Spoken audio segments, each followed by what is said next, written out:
नागपूर शाखा उमरेडच्या वतीने आज पेंढरापोळी परिसरामध्ये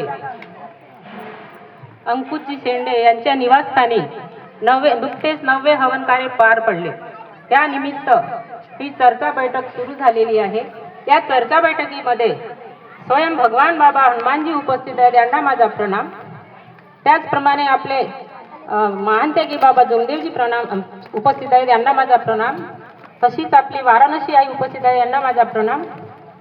आजच्या चर्चा बैठकीचे अध्यक्ष आणि मार्गदर्शक उमरेड परिसराचे मार्गदर्शक मधुकररावजी शेंद्रे यांना माझा नमस्कार।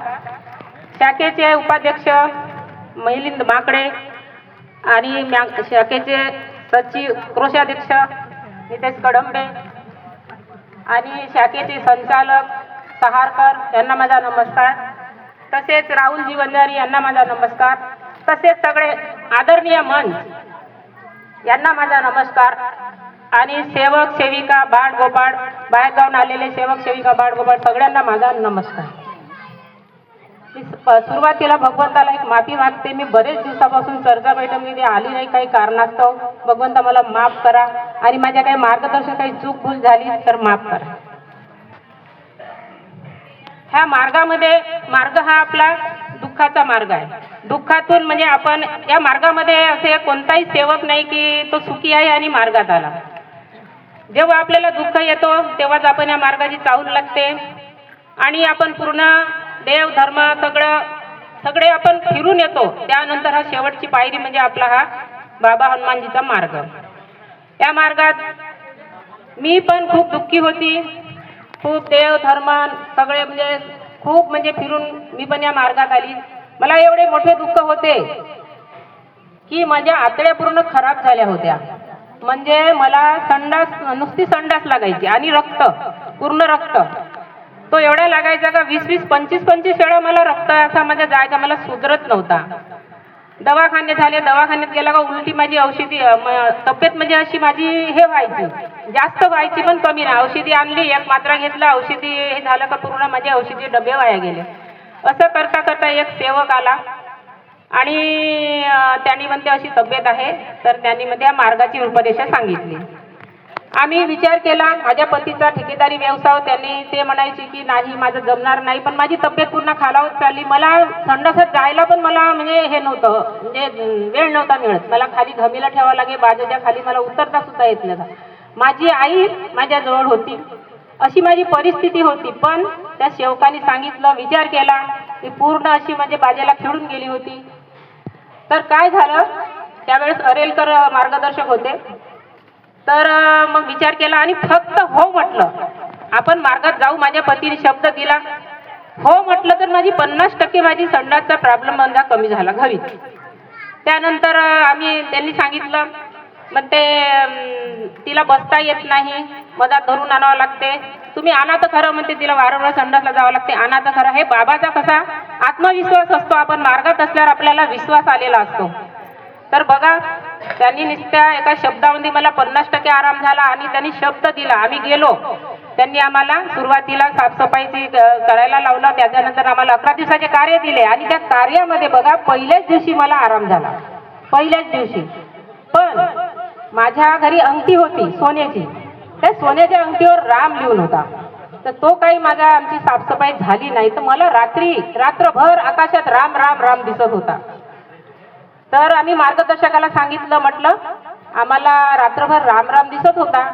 तर त्यांना अनुभवी मार्गदर्शक म्हटलं तर त्यांना भरपूर अनुभव असतात, तुमच्याकडे अंगठी आहे का म्हणजे? म्हटलं हो। तर अंगठी पहा म्हणजे त्याच्यावर राम, खरंच सत्य गोष्ट, तर त्या याच्यावर राम। अशी आपल्या भगवंताची अशी जागृत शक्ती आहे।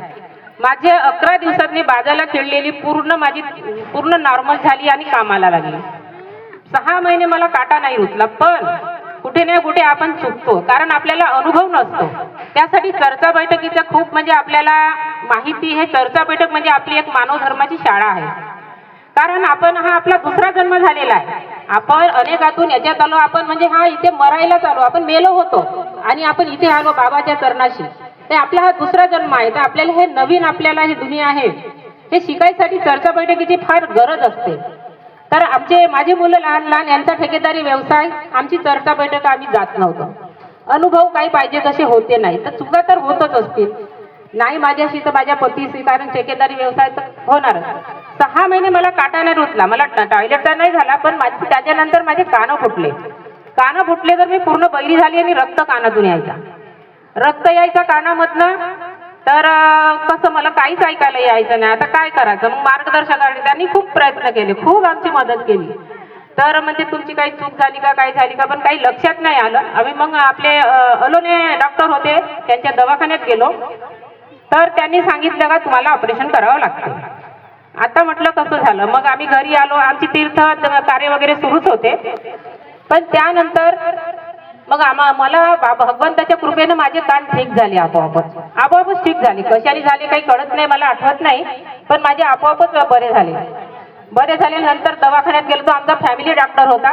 मग ते म्हणते तुमचे कान हे झाले होते तर झालं का? तर म्हटलं झाले बरे. ऑपरेशन केले का? तर नाही म्हणते. कशी झाले म्हणते भगवंताच्या याने झाले म्हणते. ते एक आश्चर्य करायला लागले का एवढं म्हणजे रक्तवाद होता, पडदे फाटले होते कानाचे. तर हे भगवंताची ही जागृत शक्ती आहे. तर आपल्याला काय, ह्या जागृत शक्तीत कसं आपल्याला चर्चा बैठक जाणं खूप गरजेचं आहे. आपण चर्चा बैठकीत जातो तर कोणाचे अनुभव असतात, कुठे आपण चुकलो, अरे मग आपण तर इथे चुकलो होतो कडे, आपली चूक झाली हे आपल्या लक्षात येतं. तर चर्चा बैठकीला जाणं खूप गरजेचं आहे. पहिले आमची पण चर्चा बैठक सुटत नव्हती, मी पण यायची, पण आता नातवाला पाहावं लागते तर माझं फार कमी झालं जाणं. आणि पंधरवाडी चर्चा बैठकीत पण माझं जाणं होत नाही. कधी पोरीकडे जावं लागते, कधी बहिणामाना तिकडेच राहावं लागते. तर चर्चा बैठकीची खूप गरज आहे. आणि नवीन जो सेवक येते त्याला तर खूप अत्यंत गरज आहे. कारण नवीन असताना आपल्या कसं या मार्गात जुळायला खूप वेळ लागतो, जुनं विसरायला खूप वेळ लागतो. तर सेवकांना आपल्याला चर्चा बैठकीत जायला पाहिजे. आपण पहिले दवाखान्यात जातो, ते दिवस दवाखान्यात बसायचं. आपण दिवस ते देवाधर्माकडे जाऊन नंबर लागतपर्यंत दिवस आपले पंधरवाडीचे एक दिवस जात होतं. अमावस्या पौर्णिमा आपली धरली होती. तर जायला पाहिजे. आणि आपल्या मार्गात एवढी शक्ती आहे, ताकद आहे की बघा, माझा एक अनुभव आहे छोटासा. माझी मुलगी माझ्याकडे डिलेव्हरीला आली होती. तर तिला नाही का पहिला इंजेक्शन दिला तो 1.5 महिन्याचा. तर त्याचा ताप येतो. तर आता आम्हालाही काही माहित नाही, पहिलीच नातीन झाली 30 वर्षाच्या नंतर, तर तेवढा काही अनुभव नव्हता. तर त्या आम्हाला नर्सनी सांगितलं नाही की या लसनी ताप येतो बा म्हणून, तर तुम्ही याची तापाची औषधी द्याल म्हणून. तर आम्हाला काही सांगितलं नाही, आम्ही काही दिली नाही. त्या दिवशी गुरुवार दिवस होता. माझे पती चर्चा बैठकीला गेले होते, आम्ही मायले की दोघीच घरी होतो. तर तिचा ताप डोक्यात गेला माझ्या नातींचा, आणि तिने पूर्ण कडक झाली आणि डोळे फाडले तिनं. माझी मुलगी रडायला लागली, म्हणते आई ही अशी का करते, कडक झाली, डोळे गिळे चालले. म्हणलं काय झालं?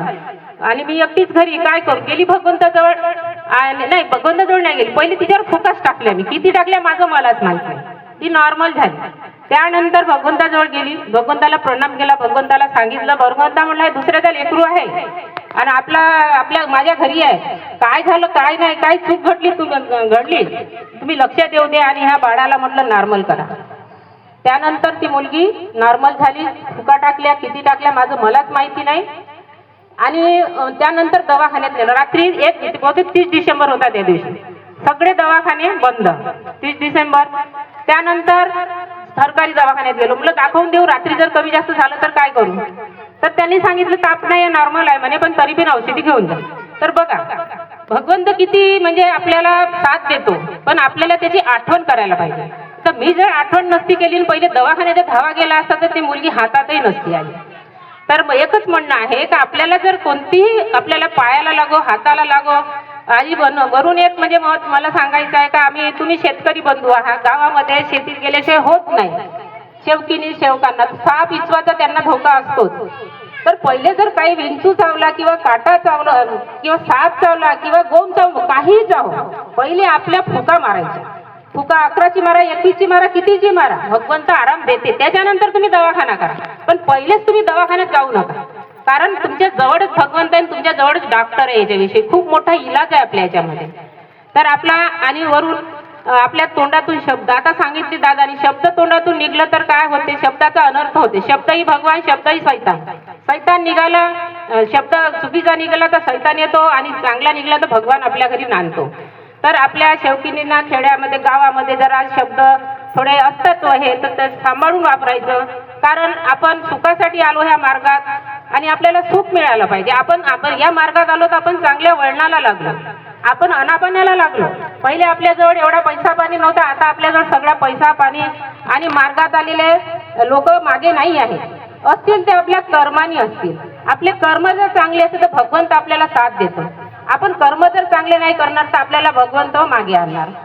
तर मला एकच म्हणायचं आहे की शब्द सांभाळून वापरायचं. आणि भगवंत असे माझ्याजवळ भरपूर असे अनुभव आहेत, पण आता वेळेअभावी एवढं सांगू शकत नाही. दादानी सांगितलं वेळेअभावी मार्गदर्शन करा म्हणून. तर मला एकच म्हणायचं आहे, सगळ्यांनी बाबाचे तत्व शब्द नियम आहेत, सगळ्यांनी त्याचे पालन करावं. मी पण करीन. आणि एवढेच बोलून मी माझे 2 शब्द संपवतो. नमस्कार सर.